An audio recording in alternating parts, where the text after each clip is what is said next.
Oke, Bismillahirrahmanirrahim. Assalamualaikum warahmatullahi wabarakatuh. Waalaikumsalam warahmatullahi wabarakatuh. Waalaikumsalam warahmatullahi wabarakatuh. Ya, innalhamdulillah nahmaduhu wa nasta'inuhu wa na'udzubillahi min syururi anfusina wa min sayyiati a'malina may yahdihillahu fala mudhillalah wa may yudhlil fala hadiyalah.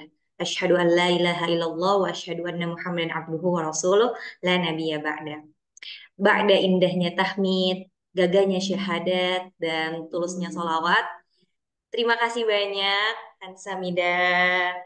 Eh, Pokoknya banyak-banyak berterima kasih buat teman-teman yang sudah meluangkan waktunya di Bincang Palestina kita malam ini.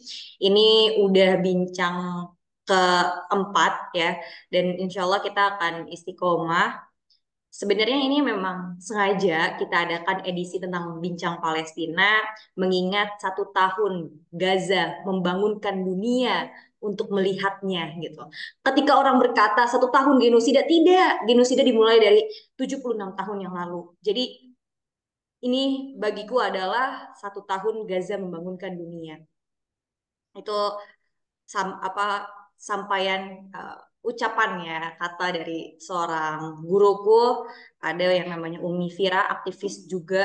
Beliau menyampaikan jangan dengan istilah 1 tahun genosida gitu. Justru ini adalah defense gitu ya. Ini adalah Gaza membangunkan dunia. Oke.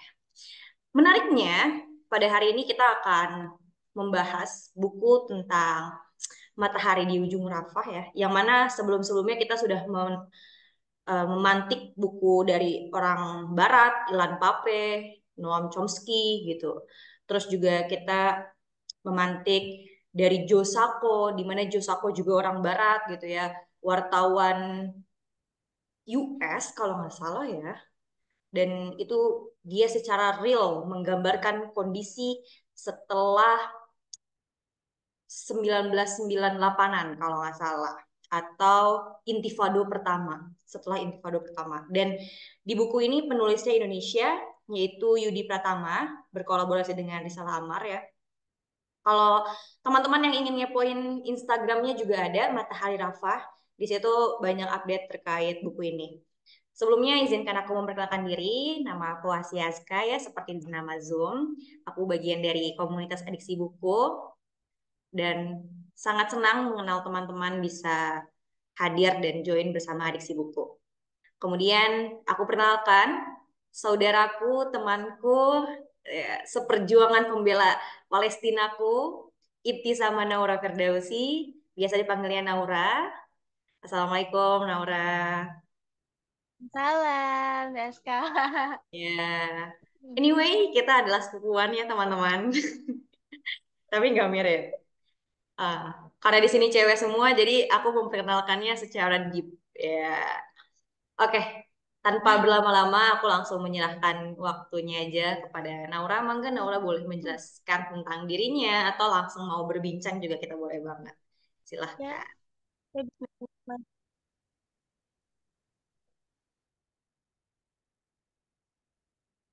Oke, Kan dulu. Ini Naura. Oh, oke. ini aku nge-lag. Bismillahirrahmanirrahim. Assalamualaikum warahmatullahi wabarakatuh. Perkenal, Waalaikumsalam warahmatullahi wabarakatuh. Perkenalkan nama saya Ibtisama Naura Firdausi. Biasa dipanggil Naura seperti yang tadi PSK. Saya seorang kali ini masih seorang guru untuk anak-anak TK. Saya mungkin suka berfokus tentang isu Palestina mungkin dari hanya media sosial. Ya, saya suka menangkap dari akun-akun yang sudah mengupdate.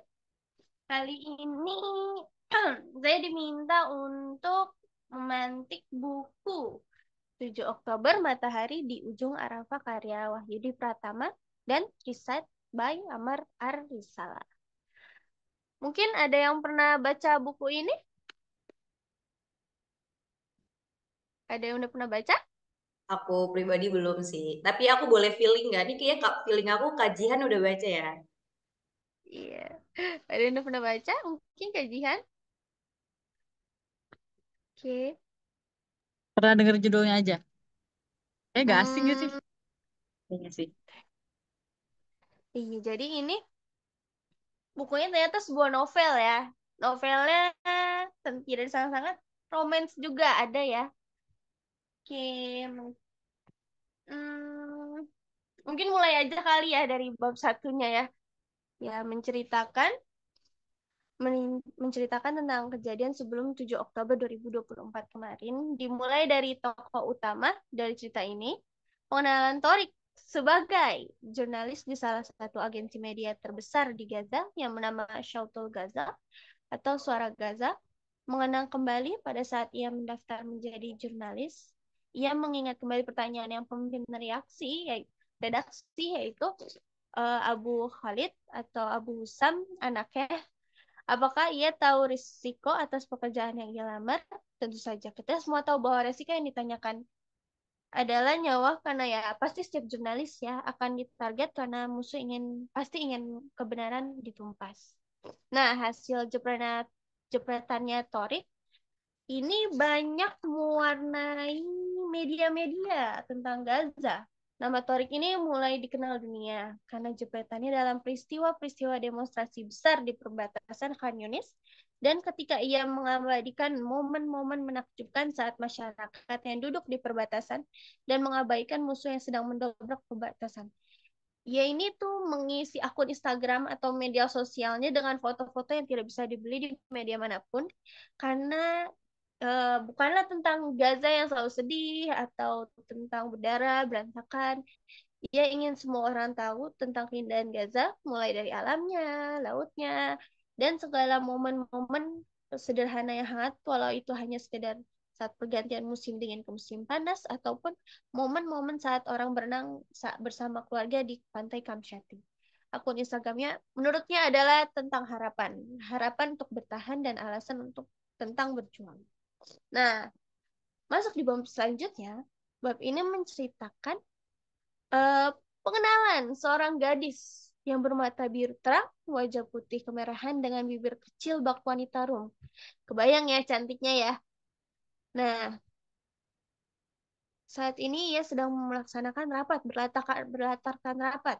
Di dadanya ada sebuah tanda pengenal bertuliskan nama dan posisinya. Syaima An-Najjar Shif atau seorang ketua. Ia adalah seorang ketua dari organisasi. Sebuah organisasi yang bernama Gazalite yang didirikan bersama dengan sahabat-sahabat perempuannya setelah Perang 2021 di kota Gaza. Fokus mereka adalah mendampingi anak-anak yatim piatu mendapatkan kesempatan menghafal Al-Quran, bermain seperti anak-anak pada umumnya. Selama ini, rata-rata organisasi hanya menyalurkan makanan, obat-obatan ke dalam Gaza. Syaima dan teman-temannya berhasil meyakinkan para donatur dari Arab Saudi dan Oman untuk mendampingi para anak-anak dengan pendekatan dari psikolog dan dokter. Para donatur dikenalnya hanya lewat media sosial, dan teman-temannya menyebar dari seluruh wilayah Gaza untuk mencari anak-anak yatim yang kurang terawat dan memerlukan bantuan. Pelan-pelan Gazalite menjadi harapan banyak orang, sesuai namanya ya. Donatur semakin banyak hingga mereka mampu menyewa 2 gudang dan juga beberapa aula untuk tempat setor hafalan dan tempat bermain. Nah, pada rapat kali ini mereka membahas tentang perkembangan anak-anak pada wilayah Gaza, baik itu Gaza Tengah, Gaza Gaza Selatan, dan Gaza Utara. Kegiatan Gazarai terutama diketahui orang-orang dari akun Instagramnya Syaimah sendiri. Bukan cuma konten soal berbagi makanan atau masak besar. Sesekali Syaimah ini menjelaskan kondisi kesehatan, usaha membujuk anak-anak untuk medical check up, sampai metode menghafal Al-Quran yang ia pilih untuk anak-anak. 9.000 pengikut tertarik dengan media sosial ya. Berarti sepertiga kali ya dari ini Gaza ya. Karena orang-orang menyukai konten-kontennya yang membangun dan membangkitkan semangat juang orang-orang sekitar. Sejak Syaimah kecil, ia sudah biasa dengan anak-anak yang tak terurus karena anak-anak pamannya sendiri diurus oleh orang tuanya karena sang paman syahid.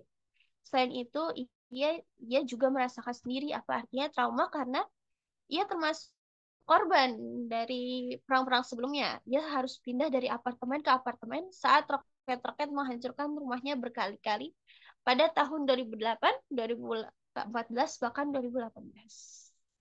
Nah, jiwa kepemimpinannya ini ternyata diturunkan dari sang ayah. Ayahnya ini seorang ini apa? Imam di sebuah masjid, tapi ayahnya juga merupakan seorang dokter di bidang administrasi. Ih, gila keren banget. Ayahnya lah yang selalu memberikan contoh bagaimana mengelola keuangan, mengelola keinginan tim, dan hal-hal yang membuat jiwa kepemimpinan Syaimah membara. Sebenarnya udah cantik, aktif ya di bidang sosial. Siapa sih yang nggak tertarik sama Syaimah? Belasan pemuda udah datang kepada orang tuanya, tapi ia nggak ada yang tak tertarik pada mereka semua. Saya emang nggak mencari laki-laki yang ganteng, kaya, atau apapun itu. Sebenarnya ia juga nggak tahu dia nyarinya yang orang kayak apa. Tapi pada suatu ketika eh, datang seorang jurnalis ke rumahnya. Sebenarnya Syaimah udah sempat berkenalan dengannya. Pemuda itu mengobrol dengan ayahnya sampai lupa waktu. Dan entah kenapa Syaimah merasa nyaman dengan suara lelaki itu. Saat ditanya dengan ayahnya apakah ia juga punya perasaan yang sama dengan pemuda itu, senyum tipisnya merekah. Tidak ada alasan untuk tidak menerima karena lelaki itu sudah sangat yakin dengan perasaannya.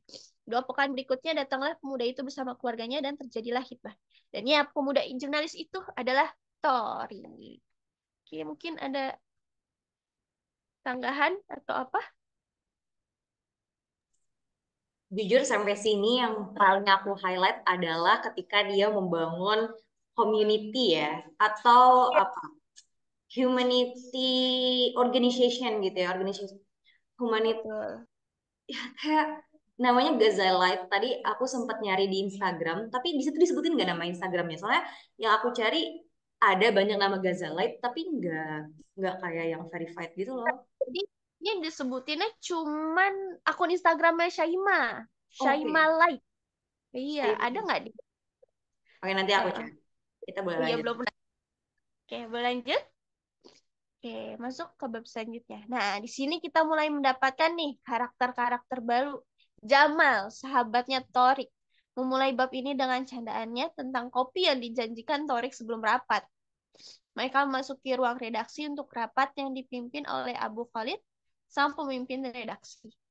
Awalnya pada rapat itu mereka membahas arah pemberitaan mereka yang tidak seimbang karena seolah-olah warga Palestina selalu tidak berdaya dalam berita sehingga Tariq pun mengusulkan untuk meng-shoot video tentang usaha pertahanan sipil saat evakuasi dari runtuhan.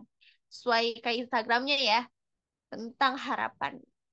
Nah, Abu Khalid menyetujui hal itu dan rapat mulai masuk ke hal inti. Mereka membahas tentang Hollywood, yaitu orang-orang di luar sana menuduh segala dokumentasi seperti dokumentasi bom, tangisan para korban sampai luka-luka pada anak-anak sebagai drama atau settingan. Mereka menuduh kalau hal itu tuh kayak settingan seakan-akan ada bom dan mereka siapin nih aktor-aktornya. Ya tentu aja dong kayak Torik sebagai jurnalis pasti marah ya. Namun Abu Khalid menahan dulu nih protesan amal Torik dan memberitahu alasannya. Karena Abu Khalid ini seorang jurnalis senior sejak Intifada kedua. Sehingga perkembangan teknik pemberitaan dan reaksi orang-orang tentang berita Gaza ia pun tahu mungkin ya. Nah, ia menunjukkan video beberapa menit setelah ledakan dengan angle para jurnalis mengerumuni suasana evakuasi dan mengapa anak-anak terlihat sehat dan tersenyum. Mungkin untuk orang-orang Palestina kali ya, hal ini termasuk wajar karena mereka udah terbiasa melihat hal-hal seperti ini. Namun, Abu Khalid meminta para anggota yang hadir untuk memikirkan dari sisi orang-orang yang bukan dari Gaza, yang dari luar ya. Torik pun mulai mengerti. Mungkin Hollywood ini muncul karena orang mulai melihat para jurnalis untuk berlomba mendapat cuplikan video khas mereka sendiri dari satu peristiwa yang sama dan di sisi lain warga Gaza terlalu terbiasa dengan ledakan ya. Terlalu terbiasa dengan ledakan sehingga tampak biasa aja dan tampak sudah disiapkan gitu ya. Abu Khalid meminta mereka memperbaiki konsep jurnalisme mereka. Kita harus mengarahkan pikiran seluruh dunia bahwa Palestina adalah bumi perlawanan dan ketabahan, bukan bumi yang dikasihani karena dijajah. Rapat pun akhirnya ditutup dengan semangat berapi-api Abu Khalid atau Abu Husan. Sorenya, Torik memberi kopi sesuai janji yang ditagih oleh Jamal sebelum rapat. Nah, Jamal ini tuh sering banget minta ditraktirin kopi ya. Jamal pun mulai pertanyaan iseng dia.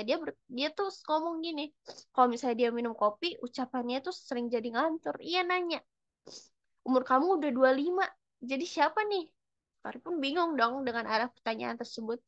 Dia langsung menanyakan, siapa apanya? Ya siapa perempuan itu? Bukan Jamal kalau tidak suka menggoda Torik yang sudah dianggap sebagai adik sendiri. Selain minta traktir kopi, ya juga sering iseng menanyakan hal-hal yang belum Torik capai. Apalagi kayak kapan nikah gitu ya. Ia menebak kalau Torik sudah berkhidbah. Torik yang terkejut akan hal itu akhirnya ketahuan oleh Jamal. Sebagai sahabat, tentu saja Jamal mendesak Torik untuk memberitahunya. Ia hanya bilang bahwa calonnya terkenal. Jamal tentu aja kurang puas dong. Yang terkenal kan banyak gitu ya. Ya akhirnya menantang Jamal deh. Kalau ia tahu dari petunjuk pertama yang dia kasih, dia bakal traktirin kopi lagi. Tunjuknya adalah terkenal dan bermata biru. Jamal pun kaget. Siapa yang gak kenal dengan Syaima? Terkenal dan bermata biru. Mata birunya ini ternyata dia populer banget ya. Jamal pun cuma bisa melongo antara iri atau pengen nikah lagi. Iya. Iya, ada sangkaan.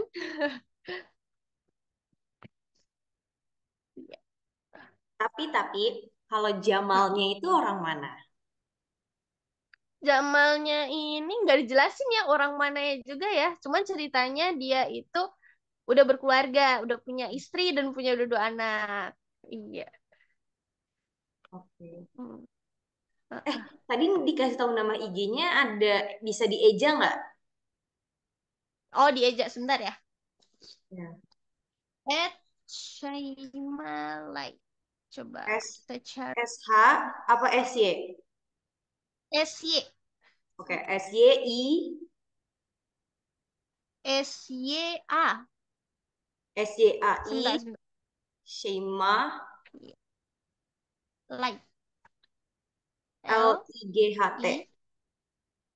Iya. Ada Udah nggak kira-kira? Siapa tahu underscore. ada nggak? Iya. Bentar. Kita akan keluarkan intelijen seorang wanita. Oke, lanjut. Kayak lanjut ya. Mm. Oke.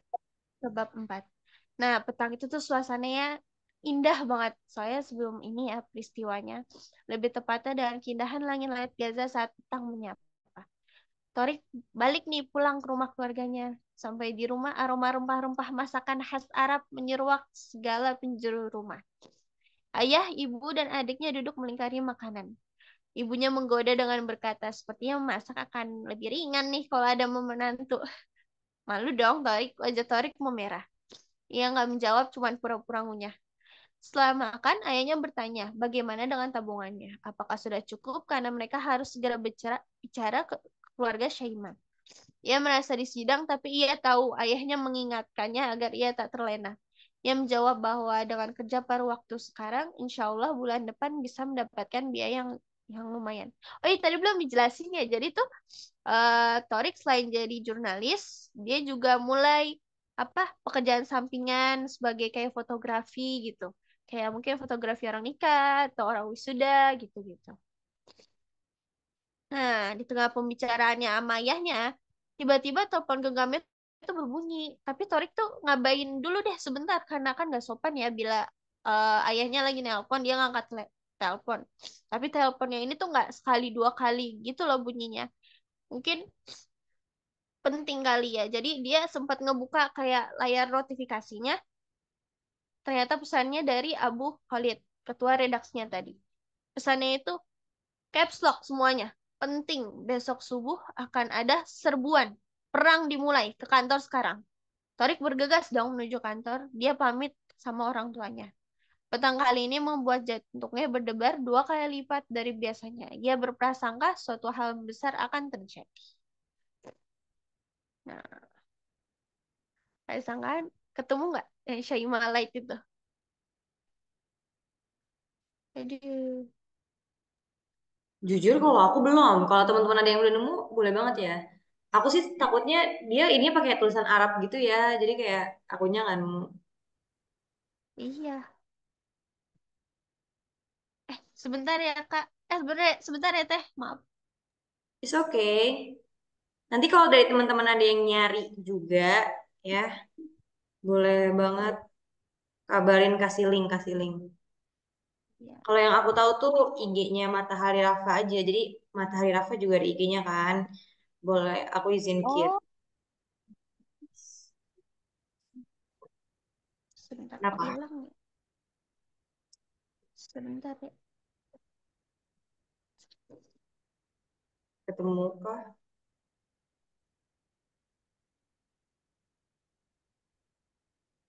Nah, mulai masuk ke bab 5. Nah, sampai di kantor dia nanyain dong, perang apa nih? Kok tiba-tiba banget? Maksudnya dia sampai buru-buru terengah-engah. Abu Khalid nggak bisa ngejelasin di telepon karena takut disadap. Ia dikabarin oleh pejuang bahwa mereka akan nyerang dari tembok Gaza. Torik bertanya dong, kan tumben biasanya nggak pernah nyerang duluan. Mungkin apa pemicunya? Karena menyerang lebih dulu kan nggak biasa ya. Katanya berita tentang pemaksaan agar kita pergi dari tanah ini dan pengacauan di Masjidil Aqsa pemicunya. Hmm. Pusat serangan pusat serangannya dari perbatasan Eres di utara. Semua peralatan pes pun dikeluarkan, mereka pun segera bergegas pada malam itu juga. Subuh tak terasa selesai ditunaikan, mereka menunggu di masjid dekat perbatasan kurang lebih dari sekitar 4 kilo dari perbatasan Eres antara Beit Hanun dan Israel. Mereka pun menunggu. Saat langkah kaki jamaah meninggalkan masjid, diiringi sinar putih yang makin lama terang dan tiba-tiba suara ledakan besar terdengar dari lahan pertanian ujung perumahan. Belasan roket melesat ke arah musuh, meninggalkan ekor putih di udara. Tapi roket-roket ini tuh nggak berhenti, diikutin ratusan roket lainnya, bukan puluhan, bukan belasan, tapi ratusan. Torik dan Jamal terperangah lah ya. Karena berapa perang dari mereka laluin dari kecil, mereka baru kali ini ngelihat roket dari dalam Gaza dengan jumlah sebanyak itu gitu. Para penduduk berlarian ke arah ladang dan bersorak histeris. Suara takbir menggema dan ratusan roket tak kunjung berhenti. Torik memandang penjuru langit dan sadarlah ia bahwa bukan hanya di Beit Hanun dan Erez saja, tapi juga di seluruh perbatasan Gaza roket-roket ditembakkan. Tak lama setelah itu, ratusan orang bermotor menyerbu ke arah pintu perbatasan Erez dan saat melewati warga, serempak semuanya bertakbir. Mereka menggunakan selubung kepala, ikat kepala, dan membawa senapan AK-47 untuk pertama kalinya. Torik melihat pasukan Gaza menyerbu terlebih dahulu ke wilayah musuh. Nah, itu waktu pas dia nyaksiin ininya ya, pertama kali pasukan Gaza menyerang terlebih dahulu dari wilayah musuh. Tar dulu. Aku belum kebayang sih. Aku izin masuk ya. Itu tuh eh, berarti pas dia ditelepon itu 7 Oktobernya gitu. Waktu pas di teleponnya, pas malamnya, kan Iya, itu berarti pas ah, subuh ya. Heeh. Oh, berarti serangan itunya oh berarti eh tadi yang cerita-cerita percintaan di kopi itu belum 7 Oktober gitu ya. Belum 7 Oktober. Oke, Iya. I see. Berarti Ceritanya sebenarnya mau ada saya, penyerangan itu jurnalis ya. pun pasti tahu ya. Kenapa? Jadi pas Putus-putus? maaf ya, aku matiin kamera sebentar ya pas mau ngomong. Jadi pas mau ada penyerangan 7 Oktober itu jurnalis Mm-mm. diberitahu. Ternyata yang diberitahu itu kepala redaksinya dan info ini tuh ternyata masih rahasia. Dia juga nggak boleh cerita ke sembarangan, baru ke orang-orang terpercayanya doang. Oke, ya, ya. Kalau dari yang cerita gitu ya. Oke. Siap. Lanjut. Iya, ada pertanyaan lagi mungkin? Karena menarik aja sih kalau di buku itu tuh dibahasnya bagaimana ketika setiap mau ada serangan gitu ya, atau bagaimana ketika ingin memulai, ya media tuh harus tahu supaya apa? Supaya bisa bantu menyebarkan informasi dengan valid. Karena setahu aku ya, eh mungkin teman-teman banyak yang bertanya gitu ya tentang Timur Tengah. Terus kemarin pernah disampaikan gitu ya, eh, katanya kalau Qatar sendiri, nanti boleh tolong dibenerin ya. Kalau Qatar sendiri itu membantu juga dari penyebaran media. Jadi misalnya bahan-bahan videonya itu diberikan dari Mm-mm. jurnalis atau media yang ada di Gaza, kemudian di apa sih Oh dikemas ya, iya. Uh. diedit tuh sama mereka-mereka yang di Qatar, dan itu tuh Qatar membantu segi seperti itu gitu ya, kurang lebih ada bantuan Qatar yang berupa itu. Tapi makanya tadi itu kayak menarik banget. Oh, berarti kalau mungkin jurnalis internal tuh udah diberitahu duluan gitu. Jurnal internal mungkin ya. Saya juga baru tahu nih kayaknya nih. Oh, jadi dari Qatar ya, bisa ya? Ya, jadi kayak Oh, Qatar yang mengemas video itu semenarik mungkin akhirnya disebar gitu. iya. Oke, Entah oke. orang Qatarnya atau entah mereka orang Palestina yang di apa ya, dialihkan ke Qatar atau gimana, aku juga kurang tahu pasnya. Mungkin kalau teman-teman ada yang tahu lebih pas dan lebih valid, boleh tolong disampaikan. Oke, Siap. next. Info yang menarik saya juga baru tahu. Oke, lanjut ya. Nah, ini setelah setelah penyerangan ya, mereka kembali ke kantor lagi. Nah, Abu Khalid ini ketua redaksinya, mereka langsung apa ya? Dia langsung minta untuk kita para jurnalis dan redaksinya untuk menganalisis apa yang sedang terjadi. Mereka harus memperkirakan apa tanggapan musuh terhadap hal ini. Mereka akhirnya mencoba melihat televisi untuk melihat keadaan dulu. Di saluran 13 Hebrew siaran Israel. Membawa acara menerangkan bagaimana para kondisi warga di sana, seperti mereka pada berlindung di shelter atau apa. Sementara sementara itu kabar pertempuran pecah di Ashkelon atau Askolan, jaraknya tak sampai 10 kilometer dari Eres, artinya tak sampai 1 jam iring-iringan besar motor meninggalkan Eres, mereka sudah bertempur habis-habisan. Saluran 13 juga memberitakan pertempuran terjadi di kota yang berjarak tidak lebih dari 20 kilometer dari Gaza, seperti Sderot dan Netivot. Melihat berita tersebut, mereka mendiskusikan hal apa yang akan terjadi, seperti pemikiran mereka tentang mungkin musuh gak akan ada reaksi dulu gitu ya dari untuk besok dan 2 hari ke depan karena masih mungkin memperhitungkan kekuatan di dalam Gaza sehingga pada saat para pejuang kembali mereka akan diserang jadi mereka akan kalah bukan karena apa ya bukan karena kurang ini atau apa mungkin karena kelelahan kali ya ataupun pemikiran bahwa musuh akan menggunakan drone dulu mengamati selama 2 hari ke depan dan mencoba memetakan Gaza dan kemungkinan terburuk mereka akan menggunakan program AI pada drone yaitu Gospel. Nah, Gospel ini bisa menyimpan data-data wajah, alamat rumah, bahkan tempat kerja para pejuang dan akan melacak alamat tersebut sebagai target peledakan entah ada orang atau tidak di rumah tersebut. Mendengar pemikiran-pemikiran tersebut, Abu Khalid akhirnya memerintahkan para redaktur dan jurnalisnya untuk pulang. Pulang untuk menikmati waktu bersama keluarga. Karena besok mungkin nggak ada lagi ya waktu pulang ya. Dan ia meminta untuk mereka untuk bersiap dan pamit kepada keluarga untuk syahid. Kali ini benar-benar serius. Di balik diamnya Torik, ia memikirkan satu orang. Karena ia tahu orang ini tak mau berjuang di belakang. Torik lebih mencemaskan dirinya daripada keluarganya. Ya, tentu saja Shaima. Mengingat hal itu, ia segera pamit. Teleponnya tak kunjung diangkat oleh Shaima.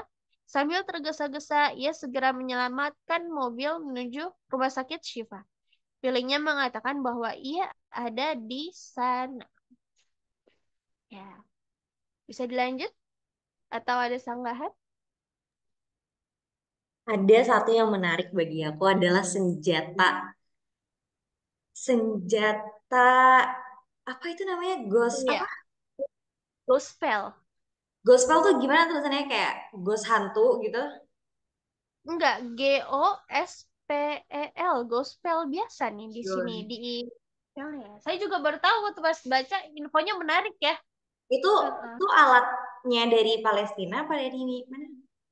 Dari tentara Israel jadi ditempatkan di drone-dronenya. Jadi mereka ini bisa ngelacak ternyata ya kayak pas lagi apa merhatiin wilayah kali ya, menyimpan data-data wajah, alamat rumah. Jadi ntar kalau misalnya ada pejuang atau para pejuang lah ya yang kelihatan dari drone ini mungkin mereka bisa dilacak data-datanya kayak.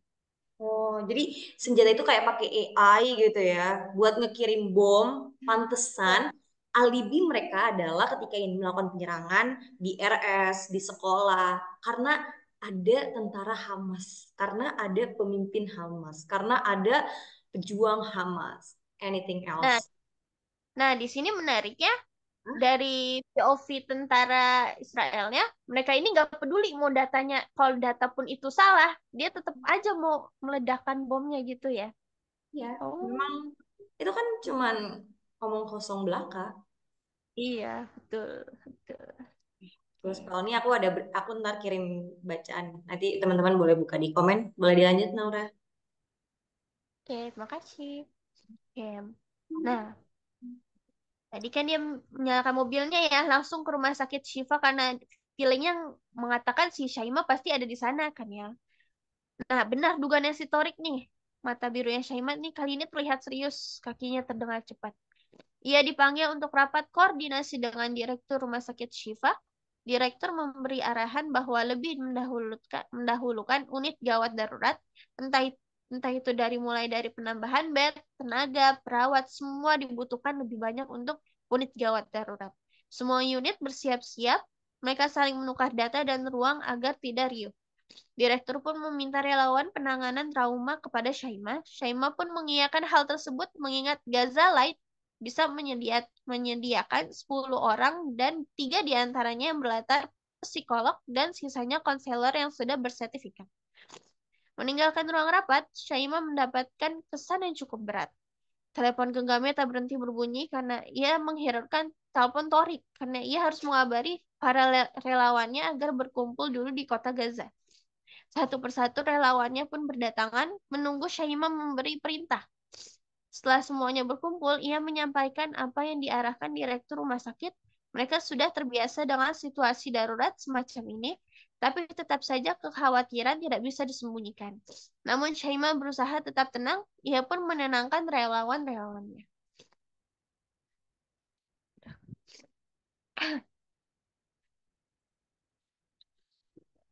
Sebentar ya Teh.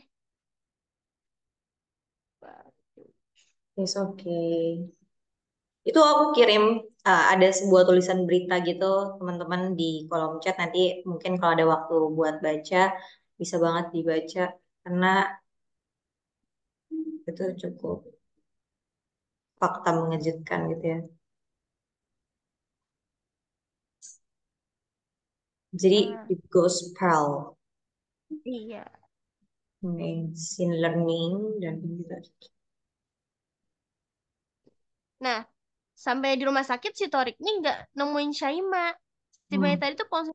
Nah, pas dia tiba, ponsel Torik ini tuh langsung mati total dayanya, udah habis. Jadi ia nggak bisa nelpon Syaima. Torik pikir seharusnya Syaima udah ada berada di rumah ya. Akhirnya Torik kembali ke mobilnya, ia akan menuju rumah Syaima. Kecemasan Torik sudah tidak bisa terbendung lagi. Segera mungkin ia ingin menemui Syaima sebelum terlambat. Nah, sebelum itu, maaf.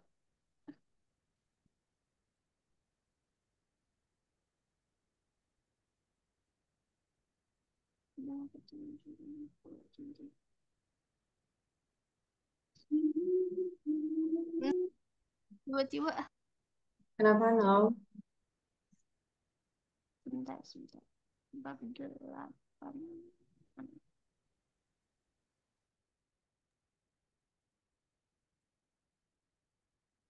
Yes. Berarti Sheima ini aslinya tuh kayak tenaga medis gitu ya?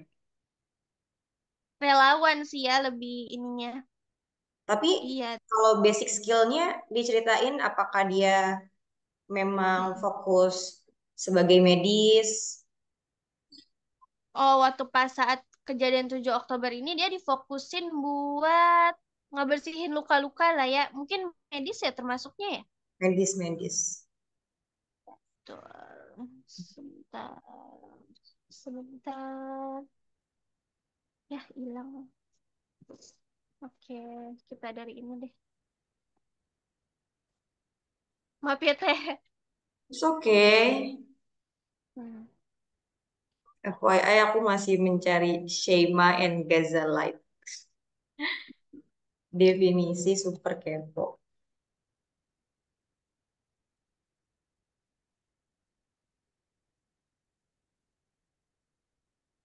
Ya. Wah, bahkan ada judul buku. Light in Gaza. Hmm. Tapi kayaknya barat. Enggak, kalau mau lanjut boleh. Iya.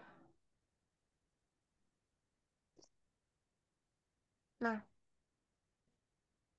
kan tadi dia nyuruh relawan-relawannya ya untuk berkumpul si Syaimanya ya.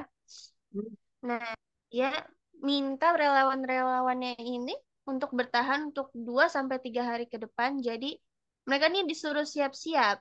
Jadi sebelum itu dia merintahin semuanya untuk pulang dulu untuk persiapan nih. Karena Hmm. pasti kan ada barang atau nemuin keluarganya ya sebelum hal yang buruk terjadi. Jadi ketika Syaima pulang, si siapa namanya? Si Torik ya. Torik sampai di rumah sakit. Jadi mereka nih belum ketemu, belum ketemu. Nah,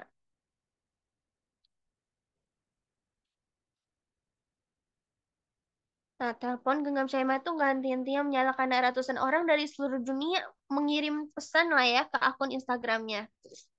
Dia cuma menulis tulisan singkat dengan letter gerak, "We will stay resist" atau kita akan tetap bertahan. Nah, korban ini masih bisa ditangani di klinik-klinik setempat, kayak korban pertahanan sipil atau apapun itu karena kan jumlahnya masih sedikit lah ya, karena tentara musuh belum apa ini balik. Aduh. Nah, Syaima ini udah sampai di rumahnya, aduh, aduh, mana ya?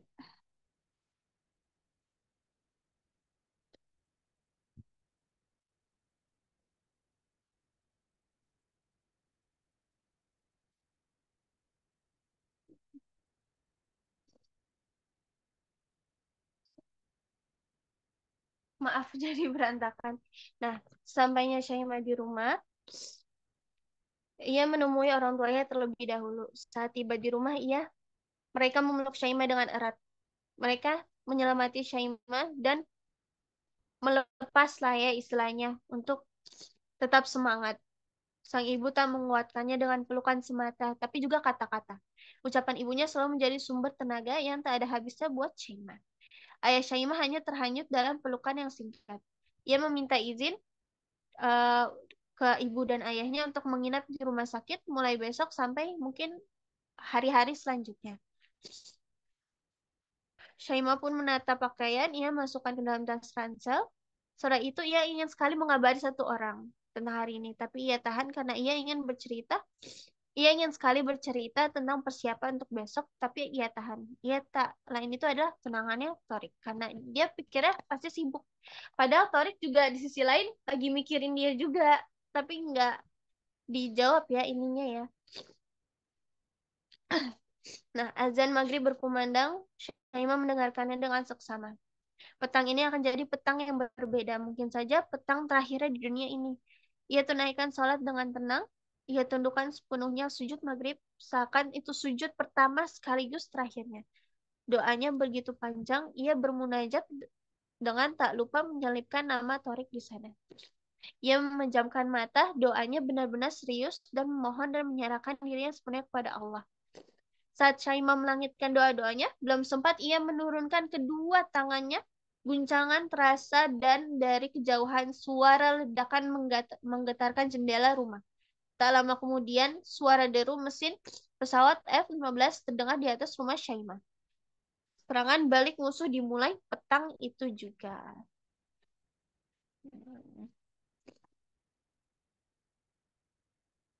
Maaf.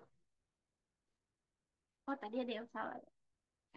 Nah, karena perang udah mulai dimulai lah ya tadi ya, dari petang itu ya. Telepon genggam Syaimah nggak henti-hentinya menyala. Ratusan orang dari seluruh dunia mengirimkan pesan ke akun Instagramnya. Syaimah menggugah langit penuh jejak lintasan roket sebagai Instastory. Lalu ia menggugah tulisan singkat dengan latar gelap, "We will stay resist." Instastory-nya dibagikan ke ribuan orang dan mereka mendoakan Syaimah. Nah, di grup WhatsApp teman-temannya mengatakan 2 gedung apartemen dihancurkan di Gaza Utara, tempatnya di Beit Hanun. Korban masih bisa ditangani di klinik setempat dan petugas pertahanan sipil. Syaimah memaksakan dirinya untuk tidur, tapi siapa ya yang bisa tidur dengan keadaan seperti itu ya? Akhirnya dia gusar sendiri, mengamati dan berkali-kali mengamati telepon. Ya akhirnya daripada dia gelisah, ya akhirnya bergegas untuk berangkat malam itu juga dan segera pamit ke ayah dan ibunya. Syaimah pun menyetir dengan rasa was-was, perasaan campur aduk membuat ia kehilangan fokus, sampai ia hampir menabrak perbatasan jalan.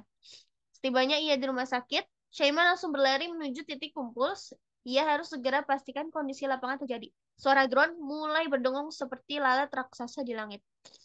Semalaman itu telah terjadi belasan ledakan. Sistem Lavender dan Gospel, 2 sistem kecerdasan buatan itu mengarahkan agar misil F-16 dibidikan pada rumah-rumah dan jalanan yang kemungkinan tempat mukim para pejuang meskipun datanya sudah tidak benar. Nah, sudah belasan orang mendatangkan ke rumah sakit, lebih tepatnya belasan kantong jenazah telah menjadi korban. Resiko menjadi garda terdepan adalah melihat hal-hal yang tragis dan mengenaskan sejatinya sudah Syaimah lalui sebelumnya. Hanya saja kali ini rasanya ada yang berbeda. Ia merasakan perang ini akan sangat panjang dan menguras banyak tenaga. Nah, di sisi lain, Torik ini balik lagi ke kantor. Ia dan Jamal langsung ditugaskan untuk meluncur ke lokasi runtuhan salah satu gedung apartemen di pusat kota. Ia cuma sempat ngambil pengisi daya handphone dan mengurungkan niatnya untuk menemui Syaimah lagi. Karena Torik yakin mungkin Syaimah bisa jaga diri dalam kondisi baik-baik saja. Gedung apartemen yang akan diliput dia ini menjulang tinggi telah roboh. Sekali ledakan saja merusukkan fasilitas dan bahkan memakan korban jiwa. Terlihat petugas pertahanan sipil sedang membongkar sebuah reruntuhan yang berisi puluhan orang di kawasan Beit Lahiyah. Torik dan Jamal pun segera menyiapkan kameranya dan memulai liputan dengan segera dan memberi laporan. Para petugas dengan rompi oranye itu mengeluarkan beberapa raga dari runtuhan dan bahkan sudah tidak mengeluarkan darah karena terkena panas dahsyat dari ledakan. Semua terekam dan terlihat oleh kedua bola mata Torik dan Jamal secara jelas. Beberapa kali saling melempar tatapan tajam meski tertutupi oleh masker di wajah.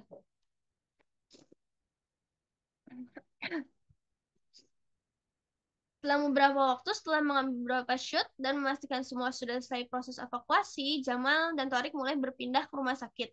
Mereka dikabari oleh Abu Khalid agar segera mendapatkan berita tentang apa yang terjadi di sana. Mereka bergegas berpindah tempat.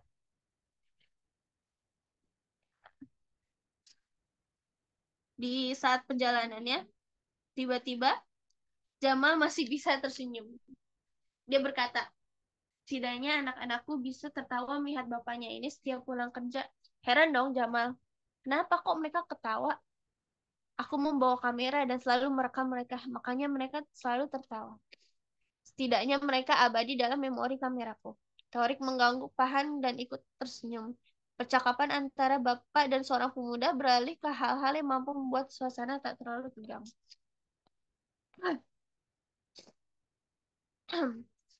Nah, setelah tiba di rumah sakit, benarlah dugaan mereka bahwa di sana sudah dipadati ratusan orang yang menunggu dan mau mengambil jasad keluarga mereka yang telah syahid akibat ledakan bom. Dada dan Torik, Jamal kembali berdebar. Mereka kembali sibuk bertugas.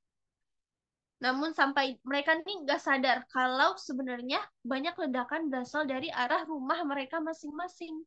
Berkali-kali Jamal manggil nama Torik, tapi Torik nih nggak noleh sama sekali sehingga dari arah yang berbeda, suara rudal melayang di atas langit. Secara bersamaan mereka menyadari dan menyaksikan langsung sebuah ledakan besar terjadi dari arah rumah mereka masing-masing. Keduanya menutup telinga karena terkejut. Mereka mempercepat langkahnya kembali ke halaman rumah sakit. Sekali lagi Jamal memanggil Torik, tapi tak kunjung menyahut. Sebenarnya Jamal tak memanggil Torik karena hanya saja ia sudah menyaksikan air mata Torik telah membasahi pipinya. Tatapannya juga kosong. Torik, kau kenapa? Torik ini udah kacau ya, kacau banget. Sampai wajahnya kayak nggak mungkin kamu tampil dengan muka seperti itu. Karena Torik minta saat itu juga mereka kembali merekam di saat rumah-rumah mereka diledakkan. Jamal bilang, Torik dengar aku. Kamu takut teman atau keluargamu syahid karena kau lihat asap di rumahmu tadi. Dia bilang, jangan bohong. Tenangkan dirimu dulu. Aku tahu asap itu. Aku tahu asap itu menyala dari arah rumahku. Jangan menangis. Kita ini penduduk Gaza. Kita ini bukan orang cengeng untuk meratapi kematian Torik. Kau tahu kenapa semua jurnalis menulis kata syahid di depan nama keluarga dan teman mereka? Apakah masih ingat? Itu semua karena sejak awal kita bertahan di sini, mencintai tanah ini, karena ingin bertempur di garis depan. Bukan pengecut lari dari pengematian. Menurutmu di mana mereka, ruh mereka sekarang? Tertahan di alam kubur atau di mana? Tidak. Mereka saat ini di perut burung-burung surga. Justru kitalah yang masih butuh berjuang dan susah payah di negeri ini. Itulah artinya syahid. Sadarlah, Torik. Torik makin keras mengepalkan tangannya, tapi ia tidak menangis. Matanya hanya basah. Ia hanya mengucapkan kalimat lirih. Alhamdulillah. Aduh. Nah, Jamal setelah itu menuju ke pintu, Jamal dan Torik menuju ke pintu IGD. Mereka melihat banyak lagi kantong-kantong jenazah dibuka lalu diberi label-label. Jamal dan Torik sudah bersiap-siap untuk kemungkinan terburuk, yaitu kantong jenazah itu berisi orang-orang yang mereka kenali. Mereka berdua pun mendapatkan informasi kalau konferensi pers akan dilakukan oleh direktur rumah sakit 1 jam lagi. Sebelum menunggu, Jamal bisa merekam beberapa cuplikan dan Torik duduk sebentar. Berapa kali Torik mengedarkan penglihatannya ya di dalam IGD lalu melihat tulisan yang bertuliskan The Gazalite.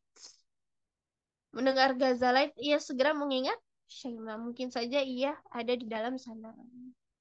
Mungkin ada yang mau ditanyakan. Maaf tadi rada berantakan ngejelasinnya. Oke.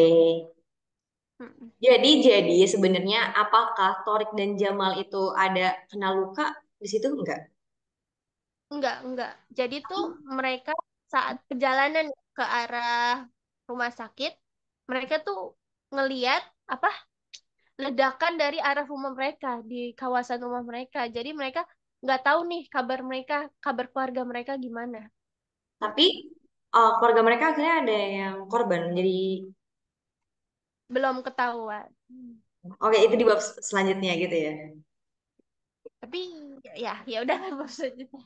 Oke, lanjut nih. Tahan dulu. Akhirnya hingga detik ini berarti belum ketemu dengan Shaima kan? Belum. Masih belum. Oke lanjut boleh.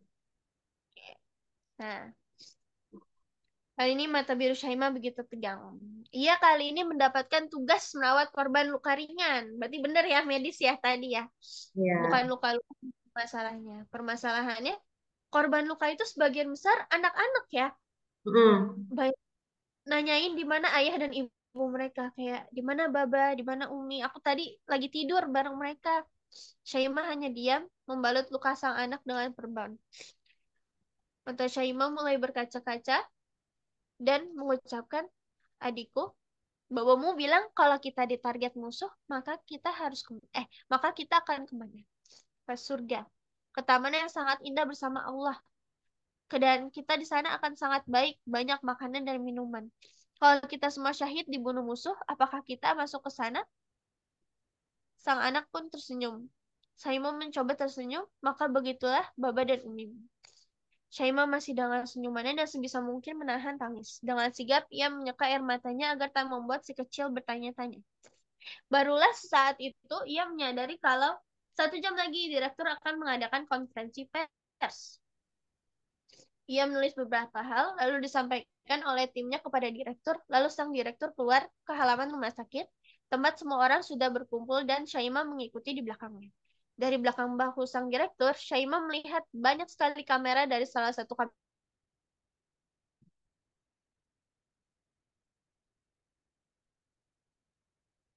Hmm, Friendshipku. Mm-mm. Ada enggak, sanggahan? enggak. Oh, oke. Sinyal aku jelek. Ya. Kan saat konferensi pers itu Shaima itu berdiri ya di belakang bahu sang direktur ya. Nah, Torik ini yang lagi menyorot konferensi pers nggak bisa nyimak dengan baik nih. Pandangannya terpaku sama perempuan bermata biru di belakang sang direktur. Ia hanya menunggu konferensi pers itu selesai. Ketika selesai, Jamal mengerti. Setelah direktur masuk kembali ke dalam rumah sakit, ia nyuruh Torik, ayo cepat, waktu kamu cuma sedikit. Ia pun membuka rompi bertulis tulisan press di tubuhnya itu dan menitipkannya kepada Jamal dan segera menemui Syaimah di dalam rumah sakit. Di lorong pun akhirnya mereka bertemu. Nah, akhirnya nih baru mereka bertemu. Syaimah nanya dong, kamu baik-baik aja? Iya, kamu gimana Abah dan Umi? Mereka baik-baik aja. Aku nggak ngeliat asap dari rumahku, tapi rumah kamu kan kena ya. Habis itu dia bilang, aku tahu, tapi bukan waktu menanyakan mereka sekarang, Syaimah. Janjilah padaku. Dia bilang, janji apa? Torik minta, tetaplah hidup sampai hari itu, oke? Hari apa maksudmu? Tetaplah hidup sampai akhir tahun ini. Setelah perang berakhir, kita akan tinggal berdua dan melanjutkan lagi hidup di tanah juang ini. Lanjut Torik penuh semangat, meyakinkan sambil menatap wajah Syaimah. Syaimah diem dong. Torik, bukannya kamu yang harus saya janji. Aku kan aman di sini. Sementara kamu ngampirin dimanapun ledakannya terjadi, kan? Tapi dia bilang, ya, tapi pastikan saja bahwa kau akan mewariskan cerita kepada anak-anak kita tentang keberanian dan kehebatan ayahnya. Bukan kepengecutannya. Jadi Syaimah, berjanjilah padaku. Kedua orang itu saling terdiam sebentar. Waktu menipis, semua orang sibuk. Torik melihat jam tangannya. Akhirnya,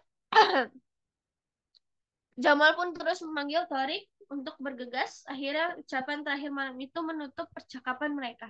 Dan Torik pun beberapa kaki melangkah mundur dan meninggalkan Syaimah yang masih terdiam seperti orang berpikir.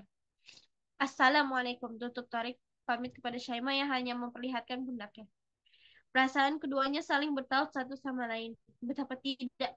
Tak ada yang bisa membendung kerinduan antara sepasang kekasih yang sebentar lagi halal, namun dipenuhi rasa khawatir yang mendalam oleh karena kondisi dan situasi yang sewaktu-waktu bisa merenggut nyawa mereka. Ada sanggahan mungkin?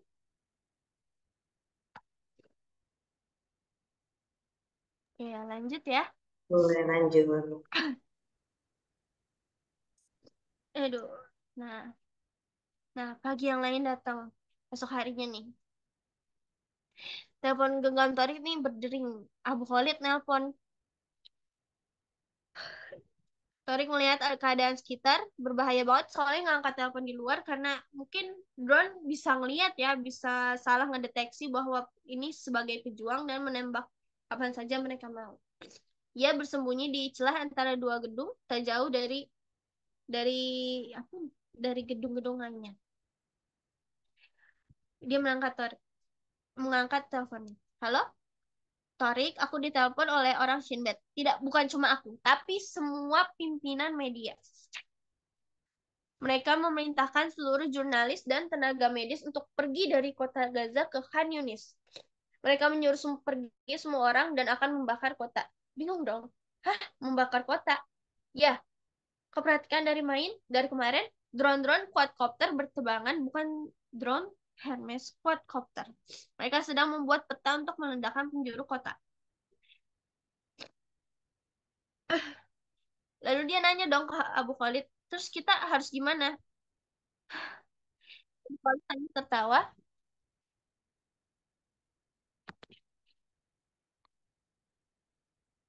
Abu Khalid hanya tertawa dan dia bilang, aku mengerti dan inilah jihad untuk kemenangan dan kesyahidan. Memasuki hari Memasuki hari keempat sejak roket-roket menghujani wilayah musuh dan lintasan pesawat tempur, kini begitu akrab menghiasi langit Gaza. Rumah sakit Syifa, Rumah sakit Kamal Adwan, Rumah sakit Rantisi, dan Rumah sakit Indonesia seakan itulah sekarang markas media massa. Torik menerima arahan dari pertahanan sipil untuk menghindari beberapa jalan karena ada ancaman drone dan ledakan. Di sisi lain, ia mulai melihat pilar-pilar asap putih dan berbunyi seperti gemuruh hujan. Ya, bom fosfor mulai digunakan. Yang ini ya yang kemarin sempat viral ya. Jenis bom ini adalah senjata yang memuat fosfor putih berbahan zat padan lilin yang berwarna putih, kuning, dan bening. Aromanya begitu menyengat seperti bawang putih, dan menurut Organisasi Kesehatan Dunia, bahan ini sangatlah berbahaya untuk manusia bahkan hewan. Posisi Torik kini sedang berada di rumah sakit Rantisi, masih di kota Gaza. Di depan rumah sakit, Jamal dan Torik memasang kameranya. Rumah sakit ini tak punya banyak ruang luas pada bagian dalam ataupun di lorong. Wartawan menunggu dan memberitakan dari luar saja. Nah, akhirnya mereka melapor, dan di tengah pelaporan itu, tiba-tiba sebuah helikopter menjatuhkan pamflet dari udara yang berbunyi, "Hai penduduk kota Gaza, kami, pasukan pertahanan SR, sedang berjihad mempertahankan diri dari teroris. Demi keamanan kalian sendiri, jangan bekerja sama dengan teroris, dan sebelum besok pukul 8, pergilah ke selatan melalui jalan Rashid." Nah, mereka ini pasukan musuh ya, menyebarkan pamflet untuk orang-orang segera mengungsi sebelum besok pukul jam 8 ke arah selatan melalui jalan Rashid. Nah, di sisi lain, direktur rumah sakit menerima telepon dari gubernur agar mereka segera mengungsi atau pergi. Tentu saja direktur bilang, "Kami nggak akan pergi dong, kami akan bertahan di sini apapun yang terjadi." Soalnya kalian udah dengar kan, ini kan akan jadi hari yang berat, tapi kami sudah disumpah sebagai dokter. Nah, di saat yang bersamaan di telepon itu, pamflet juga diturunkan di halaman rumah sakit Shifa. Pamflet yang sama ya, pamflet rumah sakit Shifa. Dan dengan tambahan pamflet, kompleks rumah sakit Shifa adalah markas militer Gaza. Sebelum pukul 6 besok, pergilah ke selatan. Direktur dengan hal ini pun Direktur dengan hal ini pun rapat ya, mengumpulkan semua orang dan mengunci pintu rapat. Aku tadi menelepon gubernur, aku juga menelepon Jenderal Aiman, kepala keamanan Gaza. Serangan udara akan datang besok, tepat pukul 6. Sementara itu, selebaran yang sampai di rumah sakit ini berbeda dengan di tempat yang lain, kata direktur. Hanya rumah sakit ini yang harus dikosongkan berdasarkan ancaman musuh. Jadi para dokter mendengar hal ini terlihat gugup. Itu juga pada perawat. Baik itu pulang untuk sekadar mengambil baju atau berpamitan pada keluarga. Waktunya tinggal besok. Tinggal besok. Menurut Bapak itu hanya ancaman atau memang tanda akan terjadi serangan? Tanya seorang dokter. Aku tidak tahu. Tapi para dokter mengatakan kita tak boleh meninggalkan pasien.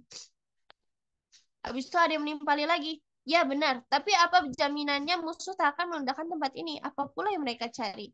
Seorang dokter dengan janggut putih yang sudah senior ya, yang udah lama di rumah sakit itu berkata, "Aku sudah jadi dokter sejak rumah sakit ini masih jadi tanah kosong. Rumah sakit ini dibangun oleh musuh kita. Mereka tahu setiap jengkal tempat ini." Bingung dong, maksudnya apa? Lihat telepon genggam kalian. Mereka pun dapat berita bahwa bahwa berita dari musuh kalau rumah sakit ini pangkalan militer ya. Pangkalan militer dan ada ruang bawah tanah dan jalur terowongan di bawahnya. Nah, dokter dua ini tuh langsung nyela. Enggak, mereka tuh bohong. Dulu sebagai perjanjian damai, musuh membangun rumah sakit ini. Mereka lah yang membangun jaringan terowongan dan gudang bawah tanah. Tapi sama sekali tak berhubungan dengan terowongan lain. Itu cuma terowongan biasa yang hari ini berisi sampah dan tikus. Mereka mencoba menipu semua orang dengan mengatakan bahwa di bawah tanah sana adalah markas militer pejuang, agar kita bisa pergi dengan alasan bertahan, dan alasan bertahan masyarakat di kota ini hilang. Dia pun menjelaskan ya alasannya kenapa bisa ada fitnah gitu ya. Ada pangkalan militer di bawah rumah sakit Shifa. Sang dokter tua pun ngomong, Aku tetap bertahan di sini. Satu suaraku, bagaimana dengan kalian? Kalian, kalian. Baiklah untuk Allah, jawab mereka. Nah, sang direktur pun akhirnya menuju ke halaman rumah sakit. Mikrofon sudah disiapkan, ia akan melakukan konferensi pers lagi. Wajahnya sedikit membantu, ia kehilangan ekspresi sebab hari ini berat sekali. Ia berkata, kami diancam sebab penjajah menelepon kami bahwa tempat ini adalah markas militer dan kami harus mengosongkannya. Kami membantah keras. Kami tak akan meninggalkan rumah sakit ini dan kami tidak akan mengabaikan kebutuhan para pasien. Sementara itu, tak lama setelah konferensi pers tadi, sebuah ledakan besar terdengar dekat sekali dengan rumah sakit Syifa hingga jendela dan pintu kaca bergetar, bahkan pecah sebagian. Namun dokter-dokter tak akan pergi dari rumah sakit yang menaungi mereka. Mereka memilih menetap dan menjadi bagian dari perjuangan rakyat Palestina terlebih untuk Gaza tercinta. Hidup Palestina, teriakan itu menggema ke seantero langit. Ini ada sanggahan? Belum sih, tapi di buku itu menceritakan nggak sanggahannya, narasinya seperti apa, Hmm? uh, terus juga akhirnya bagaimana warga yang terhasut dengan berita yang diturunkan itu, ini kan ngirim pesannya tuh kayak dilempar gitu kan, kayak ibaratnya dari apa sih, Nah, balon gitu. udara, iya gitu kan ya. Mm-mm. Nah itu akhirnya Nah, pada terhasut kan ya. mm-mm. Dan apakah akhirnya setelah dipindahkan itu mereka mengebom tempat pemindahan itu atau gimana? Belum sampai situ. Nah, di bab selanjutnya, drone-drone nih. Drone-drone dia mulai mengelilingi rumah sakit Ashifa ya. Mereka seakan-akan kalau ada yang nembakin warga yang mau ke rumah itu, ke rumah sakit itu, seakan kayak jangan ada yang lewat jalan situ loh. Selain jalan yang mereka suruh untuk mengungsi, jalan Ar-Rasyid ya. Nah,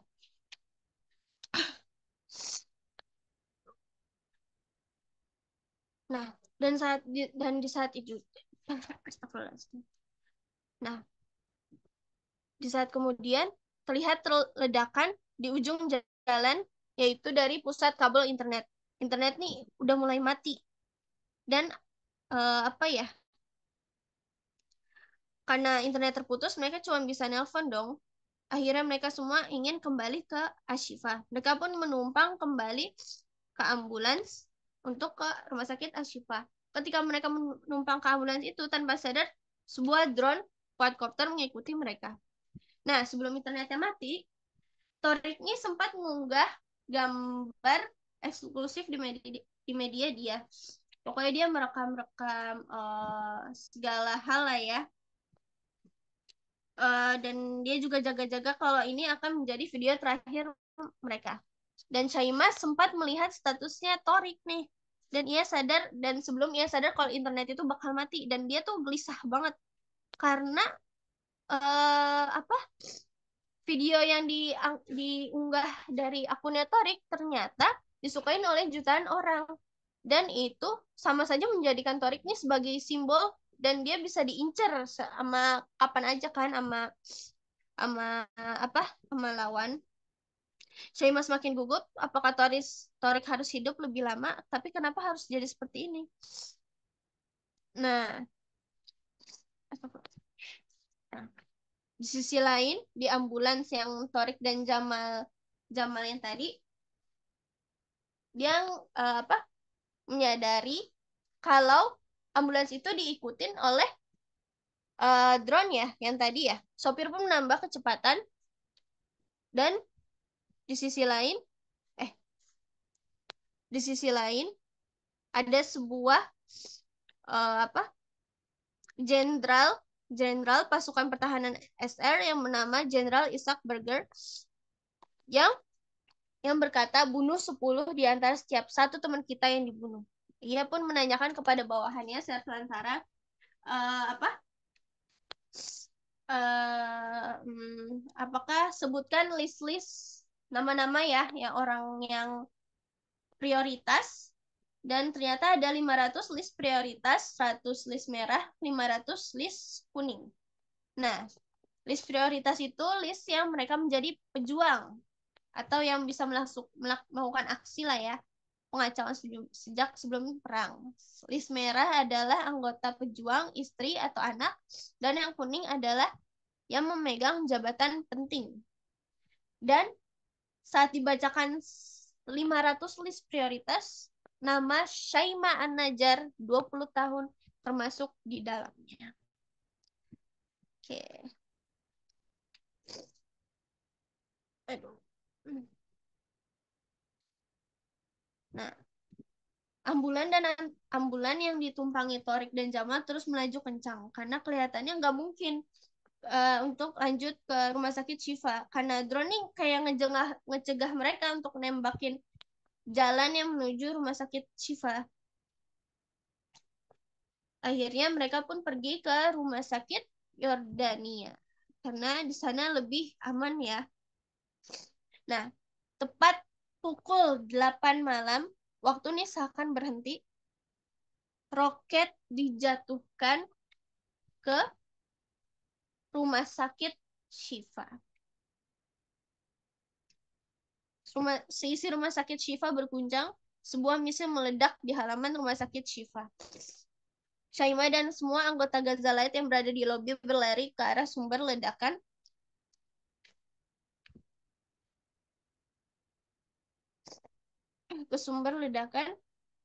Dia cuman melihat hamparan kekacauan dan kejadian nahas di hadapannya. Syaimah lunglai dan terduduk. Inilah perang, katanya lirih. Syaimah, baunya dipukul dengan keras. Seorang kawannya dari Gazalite mengguncang baunya. Bangun, kamu kenapa? Mendadak Syaimah tersadar. Apa ia lihat beberapa menit lalu masih berlangsung. Hasbunallah wa ni'mal wakil, hasbunallah wa ni'mal wakil. Kini air mata Syaimah bekerja. Malam datang. Listrik pun nggak menyala ya dari kabel gardu. Deru genset desa menjadi suara latar. Wajah semua orang memucat kelelahan. Hampir 100 jenazah dievakuasi dari halaman, dijajarkan dengan ditutup kain putih. Dengung drone quadcopter masih berisik di langit. Artinya musuh masih mengawasi rumah sakit Ashifa. Sekali drone ini tuh nembakin peluru ke jalan keluar gerbang, memastikan kayak nggak ada yang bisa masuk ataupun keluar. Nah, di sisi lain, Jamal dan Torik di sebuah tenda di rumah sakit lapangan Yordania, sama seperti di rumah sakit yang lain, rumah sakit yang lain, semua orang memasang wajah buku ya. Torik berkali-kali memeriksa setiap foto dan video. Ia tak temukan jaket Gazalite berserakan di tanah. Lalu ia melihat sebuah video di mana tak terlalu jelas. Ia berlari merengkuh tubuh anak kecil ke dalam rumah sakit. Ia akhirnya menemukan harapan bahwa dia masih hidup. Syaimah masih hidup, sama seperti dirinya.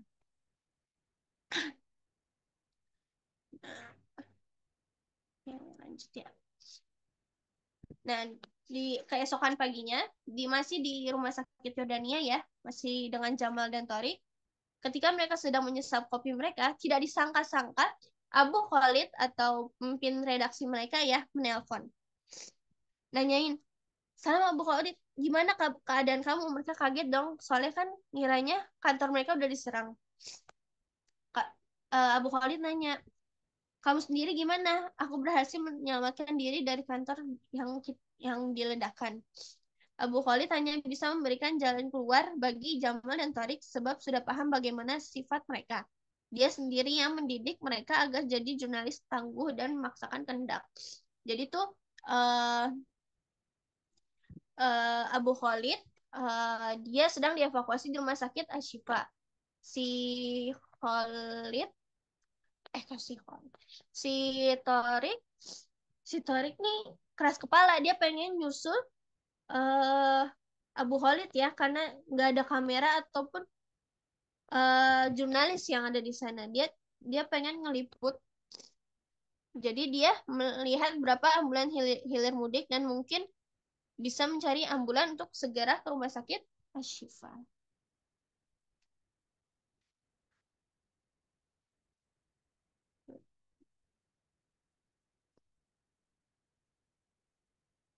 ada sanggahan mungkin. Anyway, ini bab berapa Nam? Babnya banyak ya ternyata ya, bab 20. Bab 20 dari 26. Berarti dikit lagi. Maaf ya lama ya. Nggak apa, maksudnya buat melihat waktu dan durasi. Karena mungkin nanti di sini teman-teman jika mau ada yang diskusi, tanya jawab, kita masih punya waktu gitu. Boleh di next now? Nah, di dalam perjalanan ke rumah sakit ya, rumah sakit Ashifa, eh, ternyata si Torik dan Shaima ini di sela-sela ada sinyal, mereka ini kembali menggugah di akun media sosial mereka tentang apa yang telah terjadi, seperti laporan-laporan, korban-korban, dan sehingga unggahan mereka berdua ini memberi kabar kalau mereka ini ternyata masih hidup ke tentara ya. Soalnya mereka berdua ini ternyata termasuk list prioritas dari incaran musuh ya. Nah, Nah, Torik dan Jamal pun duduk di kursi belakang kursi ambulan. Mereka kembali menggunakan jaket vest. Mereka pun ke rumah sakit dengan jalan tercepat, jalan Charles de Gaulle. Nah, ketika kamera sudah siap, ambulans itu berjalan. Ketika mereka sampai di bundaran di ujung jalan, pengemudi ambulans itu tiba-tiba mengerem mendadak. Mereka bertemu dengan tank-tank musuh. Mereka kaget dong. Kalau mereka udah nyampe jalan Charles de Gaulle, mereka berarti masuknya lewat mana? Kok nggak ada peringatan apapun? Nah, di belakang tank itu terlihat beberapa kendaraan pengangkut pasukan. Jamal pun, dua drone melayang ke atas merekam semuanya. Tank-tank itu jelas berjalan. Jamal segera menyambar kameranya dan ia segera mulai merekam. Mobil segera berbalik dan tapi tank itu keburu menembakkan artileri mereka. Di sisi lain, sebentar. Di sisi lain, direktur baru mendapatkan kabar tank-tank itu udah nyampe bundaran, hanya beberapa ratus meter. Nah, tiba-tiba dia ditelepon oleh pemimpin, kok pemimpin? Ya, pemimpin pejuang musuh ya. Kami adalah tentara SR. Kami sudah arahkan moncong meriam artileri kami ke rumah sakit dan drone kami sudah memotret semua orang di sana. Kau punya dua pilihan. Pilihannya itu yang pertama antara kosongin rumah sakit 10 menit dari sekarang dan kalian semua selamat dan mengungsi semua lewat Jalan Rashid menuju Han Yunis atau manapun yang kalian mau. Pilihan kedua, kalian semua nyerah atau semua dokter dan tim medis harus datang kepada mereka 10 menit lagi dan meninggalkan para pengungsi di rumah sakit. Tentu saja mereka mereka nggak mau dong, mereka nggak mau ninggalin pengungsi yang ada di dalam rumah sakit.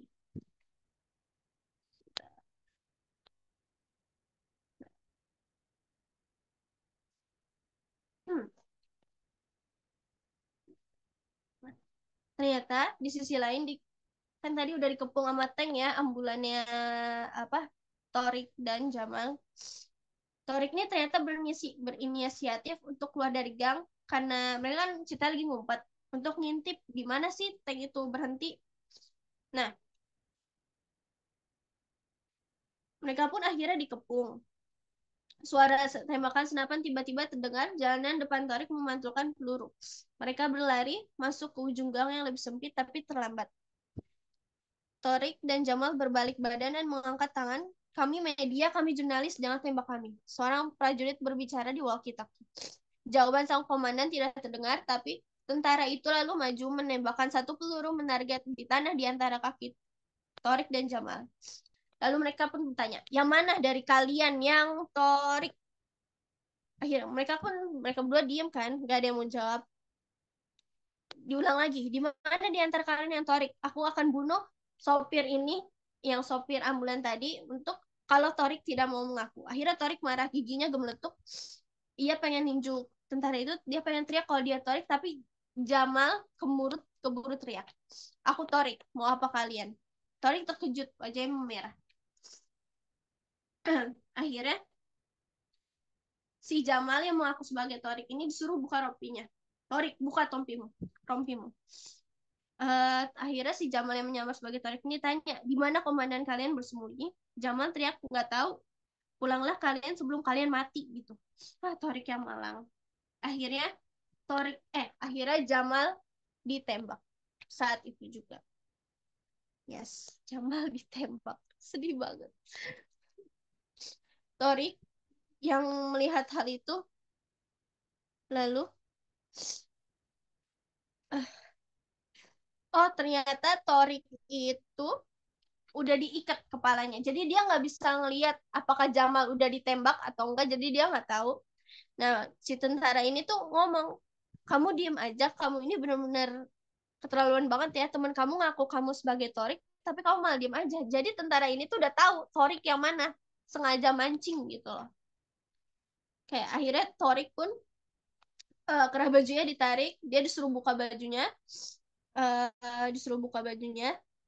Torik pun marah ya, dia nggak mau Jamal sia-sia atau lebih cepat akan mampu selamatkan jawanya Jamal. Ia melepas pakaian atasnya, dia juga disuruh buka celananya. Torik pun diseret ke arah jeep dan dipaksa naik ke arah jeep tadi. Dan telepon genggam Torik diambil oleh tentara-tentara lainnya. Bahwa segera salah. Maaf.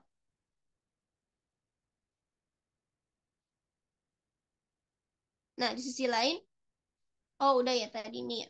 Yang sisi lain direktur ya udah dapat kabar ya kalau tank-tanknya udah nyampe di bundaran, udah dekat dengan rumah sakitnya ya. Uh, Setelah dibeli dua pilihan yang tadi, yang disuruh ngungsi ke daerah Khan Yunis lewat Jalan Rashid atau disuruh menyerahkan diri, akhirnya nggak ada yang mau kan, nggak ada yang mau ngungsi, dokter-dokternya ataupun relawan-relawan.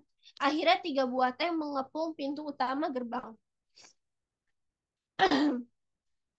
Pokoknya mereka nyuruh semua laki-laki yang berusia di atas 15 tahun berbaris di halaman dan semua perempuan masuk ke dalam, nggak boleh ada yang keluar ataupun masuk tanpa seizin mereka. Jadi tuh rumah sakitnya udah dikepung dengan musuh-musuh. Nah, satu barisan tentara memasuki halaman rumah sakit. Nah, jadi tuh ini tuh semua laki-laki tuh diseret. Syaimah tuh disuruh lari ke dalam oleh direktur. Disuruh berkumpul di lantai 3 dengan relawan-relawan yang lain. Nah, satu persatu para lelaki pun berkumpul di halaman yang berbaris di sana. Hanya para dokter, direktur, dan para lelaki di lantai atas yang belum berbaris. Nah, seorang prajurit sambil menodongkan senjata disuruh buka pakaian kalian. Para lelaki diem.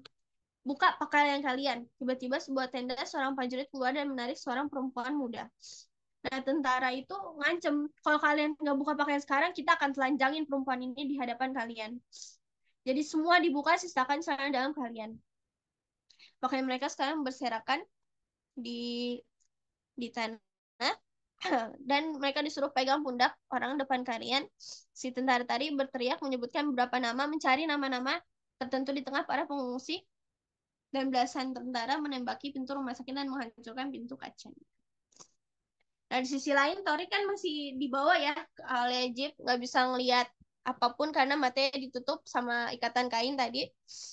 Nah, dia pun diturunkan di tanah lapang. Ikatan matanya dibuka, dia disuruh duduk di tanah. Tori coba nerka-nerka, ini dia di mana sekarang, nggak tahu apa-apa kan.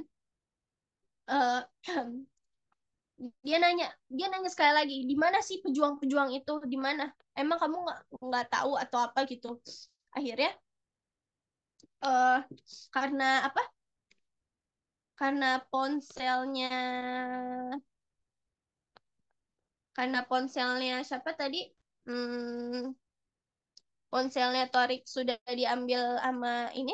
Jadi kan data-datanya udah ketahuan ya. Jadi mereka ngeledek Torik kayak Syaima An-Najjar. Syaima ada di rumah sakit Shifa. Dia ngancem kayak uh, apa? Rumah sakit Shifa sudah dikuasai oleh mereka. Syaima An-Najjar sudah ditaklukkan di rumah sakit mereka. Dan ketika dia bilang pasukan pasukan Israelnya bilang, hari ini kami menang, kami bersihkan Gaza dari penyakit dan kami tegaskan kamilah bangsa pilihan tuh. Sebelum kalimatnya selesai, tiba-tiba ada yang menembakkan mulut tentara yang sedang ngomong tadi. Iya. Penyergapan besar dilakukan oleh para pejuang Palestina. Mereka tiba-tiba bersembulan dari berbagai arah, entah dari mana. Rentetan tembakan begitu sengit, suara tembakan yang berjauhan jaraknya itu. Tentara musuh membalas dengan dahsyatnya, tapi tanpa strategi apapun selain kepanikan. Mereka kini rebah satu persatu di tanah. Torik nggak tahu dong harus kayak gimana. Dia pun tiarap dan suara menyambar Torik dan membuka ikat matanya. Torik nggak bisa memahami nih apa nih, kenapa ada apa. Dia cuma bisa ngikutin pejuangnya tadi karena disuruh kan, buru-buru kan. Akhirnya pejuang itu tadi berikan Torik pakaian dan disuruh ikut kalian ke ke arah rumah sakit. Enggak, bukan ke arah rumah sakit, tapi ke arah markas di dekat rumah sakit Shifa. Di sisi lain,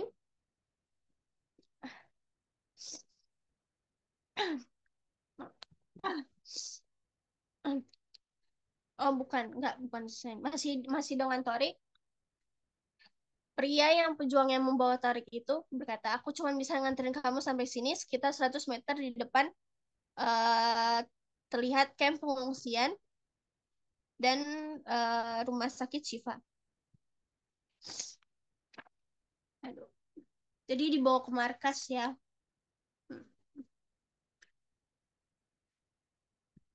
Jadi dia bilang, Torik, berjalanlah segera ke tenda-tenda itu dan dia segera memberi lipatan kertas. Karena kan tadi dia bingung ya.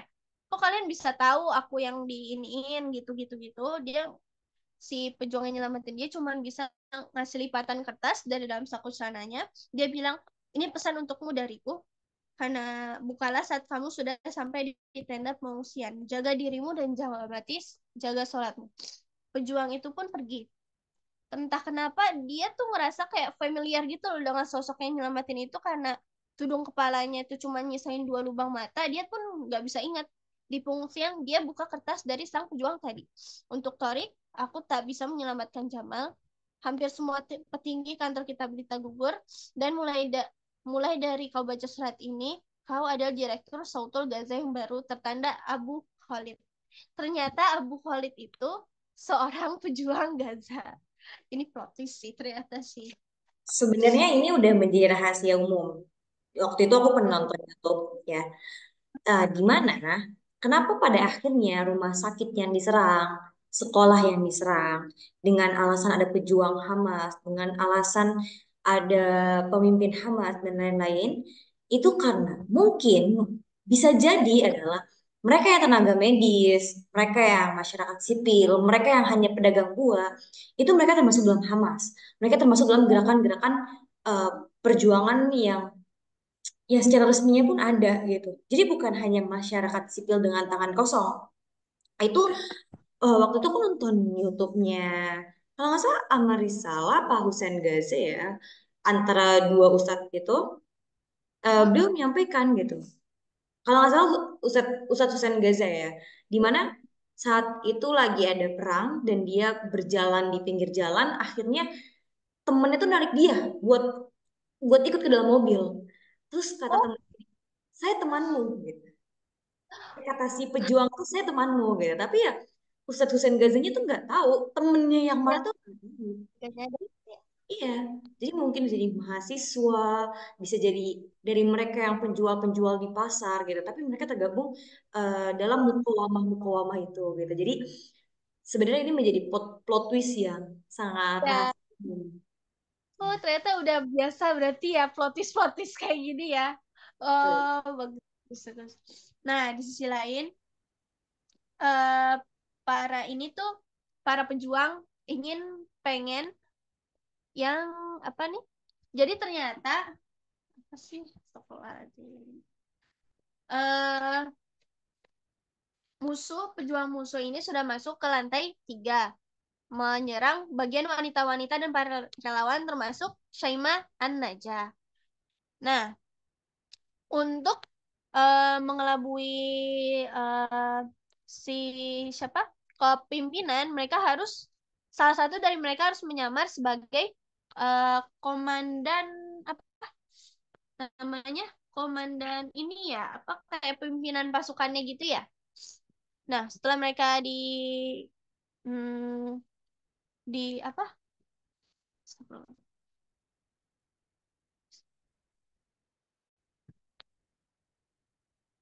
Setelah mereka dipancing dengan adanya akhirnya semua tentara-tentara yang ada di lantai 3 yang tadi yang menyekap para wanita-wanita yang relawan di lantai 3, akhirnya wanita-wanita pun kembali melakukan tugas-tugasnya. Dan akhirnya Torik yang tadi sudah bebas mencari mencari mulai dari lantai 1 kok nggak ketemu, lantai 2 juga nggak ada. Eh akhirnya mereka sebentar.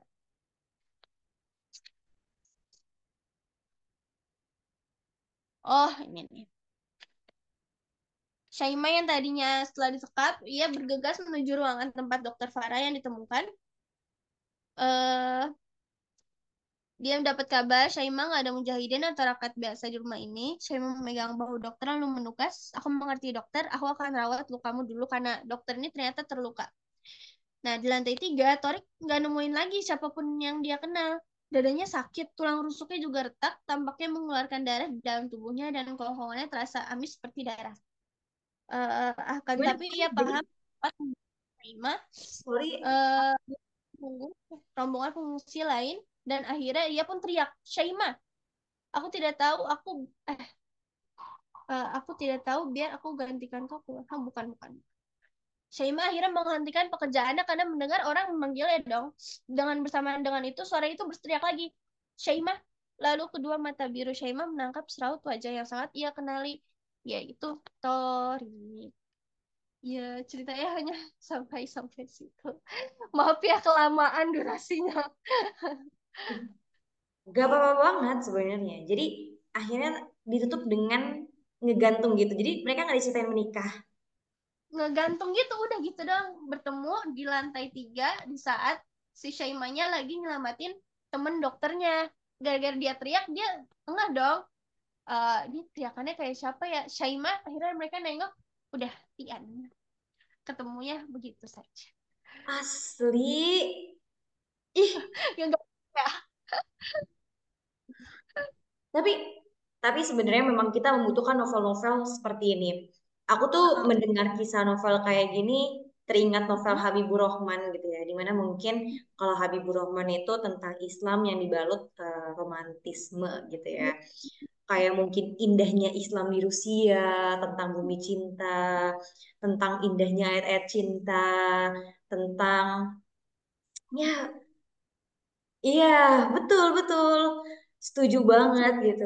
Dan novel ini aku harap ada part 2-nya juga ya, karena aku ingin mengetahui hingga detik ini apakah Torik dan Shaima itu masih bersama cintanya di dunia atau mungkin salah satunya udah ada yang menjemput Apakah surganya.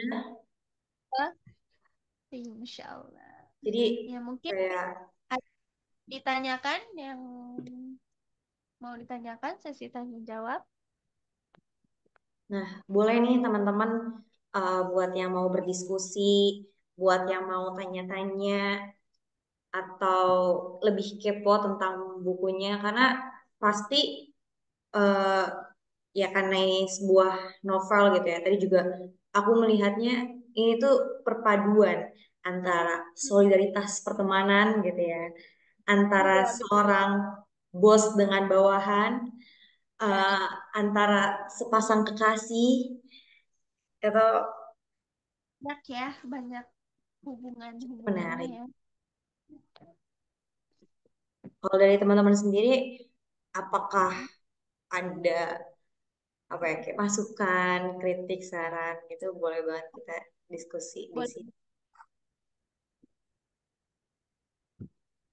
Mm-mm. Oh ya, sebelumnya ini keren banget sih bertahan sampai detik ini kita berenam. Nanti kita semua on cam ya kita foto ya. Terus mungkin nanti aku juga menawarkan kepada teman-teman bagi yang ingin bisa ikut memantik gitu ya, untuk menjadi pemantik yang ingin sharing gitu terkait apa yang udah pernah dibacanya, boleh banget menawarkan dirinya karena ini sangat terbuka untuk siapapun. Ini sama-sama kita buat mengembangkan kemampuan kita masing-masing. Mungkin yang pemantik kemampuan dalam ngobrolnya, dalam berbicaranya, kita sebagai pendengar gitu ya. Jadi Betul. menambah edukasi buat kita sendiri. Maka dari itu, Contoh ketika teman-teman ya, nanti ada yang mau mantik itu sangat terbuka ya. betul betul. Silahkan terbuka. Ya, jadi ternyata kisah ini kesimpulannya romantisnya ini ya mengena banget ya. Jujur waktu pas aku baca, aku sedikit nangis. Heeh. Pasti sih, apalagi kita kan orang Indonesia gitu ya. Yang kalau cinta-cintaan tuh kayaknya semangat mau bacanya. Ya perlu perlu banget ini buku-buku kayak gini tuh karena buat mencakup apa ya, biar mengambil hati para Gen Z gitu ya. Mereka-mereka yang mungkin tidak terlalu suka dengan sejarah melalui cerita seperti ini tuh bisa memberikan realita yang ada di tanah Palestina. Melalui novel ya. Betul. Bahkan kalau di Instagramnya Matahari Rafa, beliau suka memberikan cuplikan-cuplikan tentang indahnya pantai-pantai di Gaza, indah. Ya, diceritain juga sebenarnya diceritain dia suka dengan suasana pantai-pantai, suasana langit-langit Gaza. Heeh. Betul banget.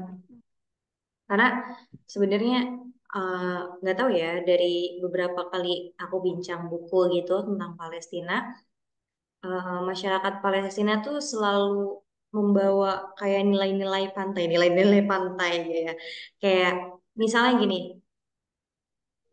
hmm, ini adalah kisah tentang kerinduan. Rindu akan teduhnya pepohonan zaitun, pada sejuknya air laut, dan kapal-kapal nelayan yang berlabuh dengan latar senja. Gitu. Karena memang kan kalau Gaza itu pantainya menjadi apa ya, kayak fundamental juga Ini buat kehidupan mereka, karena banyak nelayan juga kan di Gaza yang ujiannya juga adalah besar di situ karena kalau melewati batas-batas tertentu akan ya dibunuh gitu ya, ditembak lah sama si Zionis gitu. justru bikin penasaran ya. Masya Allah banget kalau misalnya kita ke sana gitu ya pantainya. Mungkin wisatanya ya, wisata Palestina. Kayaknya indah banget. Ya, Hmm. mungkin eh, kalau belum ada yang mau nanya dan mungkin sebelum teman-teman kalau ada yang mau ngetik boleh diketik, kita bisa on cam dulu buat foto bersama karena nanti takutnya makin malam makin sedikit jadi kita SS dulu. Mangga yang mau on cam ditunggu. Eh, FYI ya. Enggak FYI sih. Lebih tepatnya to be honest. Aku ini loh. Aku seneng banget loh kajian. Halo kajian. Ya udah nggak apa-apa. Sinyal. Nanti nanti aku mau chat kajian ah. Ya, pada banget. Heeh. SKSD banget gak ke aku? Siap, siap, siap. Gak apa-apa. Kak. Sarangi. Ya udah. Halo Teh Sofi. Halo Kak Fala. Mau in cam? Mau in cam? Kak Niken. Oke, sebentar. Kita tunggu Ayo mungkin. di SS, aku udah on cam. Sabar, sabar. Punten lagi di jalan. Oke, nggak apa-apa. Siapa lagi nih ya? Ini kan, Ma- ini kan tadi react doang ya. Aku reaction aja. Sip, gak apa-apa. Satu, dua, tiga. Lagi satu, dua, tiga. The last one. Satu, dua, tiga. Yeay. Oke. Mungkin karena belum ada pertanyaan juga, boleh siapa? Naura closing statement.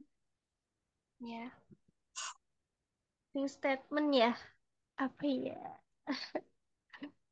Ya, terima kasih untuk semuanya yang telah hadir dan juga yang telah menonton. Mungkin maaf bila rada berantakan atau apa. Ternyata tadi rangkuman yang pas bab akhir-akhir ternyata ke apa namanya? Apa abstrak banget. Jadi maaf bila ada yang salah atau ada yang berantakan atau hal-hal yang itu mungkin bisa menjadi pembelajaran buat saya. Mungkin bisa masukan-masukannya dikirim ke saya. Mungkin segitu dulu dari saya. Terima kasih. Eh, Sampai bertemu lagi di lain waktu. Assalamualaikum warahmatullahi wabarakatuh. Waalaikumsalam warahmatullahi wabarakatuh. Mungkin izin sedikit menyimpulkan gitu ya. Bahwasannya, Oh, ya kenapa, Naura? enggak. Ya, bahwasannya buku ini mengajarkan kepada kita Oh, tentang bagaimana kita bersosial di Palestina. Kalau yang aku ambil, kenapa dari sosialnya gitu ya? Karena di Palestina itu tidak memikirkan diri sendiri, tapi bagaimana keluarganya, bagaimana temannya, bagaimana bawahan dan atasannya gitu. Atau bagaimana dengan tunangannya. Dan kata-kata yang paling menarik dari yang disampaikan Jamal kepada Torik, Jamal sangat menguatkan gitu ya kepada Torik. mm-mm, Jangan betul. menangis. Kita ini penduduk Gaza. Masya Allah banget gitu ya. Itu tuh bergetar banget di hati aku ketika dia mengatakan jangan menangis. Kita ini penduduk Gaza. Di sini aku pribadi gitu ya, yang aku tuh nggak pernah ngelihat video kalau ada yang satu meninggal, satu tangan kepotong dan lain aku nggak pernah ngeliat. Karena kenapa? Iya, Karena itu aku bisa tiba-tiba nangis. Satu nangis, bener. dua kayak ketakutan gitu ya. Mungkin kalau istilah zaman sekarang tuh yang kayak dia sam- saking merasakan empatinya atau ingin memberikan empatinya itu akhirnya menjadi depresi gitu ya. Nah, aku tuh takut aku mengalami hal itu gitu. Apa kalau nama istilah para pakar tuh compassion fatigue gitu lah ya. Itu ngeri banget sih. Jadi ya semoga kita saling menguatkan dan jangan bersedih kawan, kemenangan Palestina akan segera datang. Mohon maaf juga dari aku apabila banyak kesalahan dan memang banyak yang harus dievaluasi. Mungkin dari teman-teman juga kalau ada yang ingin memberikan masukan dan saran, boleh banget langsung DM IG edisi buku atau chat aku. Aku juga di grup yang selalu ngomong, ngomong apa maksudnya aktif di grup nomor aku. Jadi dengan senang hati aku menerima. Eh, Billahi taufiq wal hidayah. Wassalamualaikum warahmatullahi wabarakatuh. Sampai jumpa teman-teman. Thanks ya Iya, Om. Happy weekend. Sarangi Jihan. Jihan orang mana sih? Ya, aku kepo banget soalnya kayak aduh. Eh, Jihan nanti aku mau chat kamu. Jakarta Utara, Kak.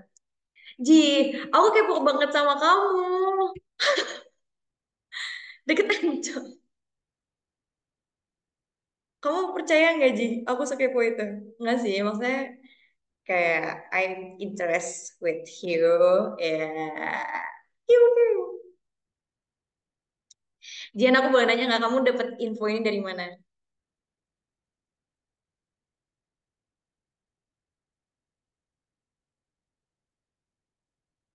Raja dulu aja di chat ya, aku chat kamu.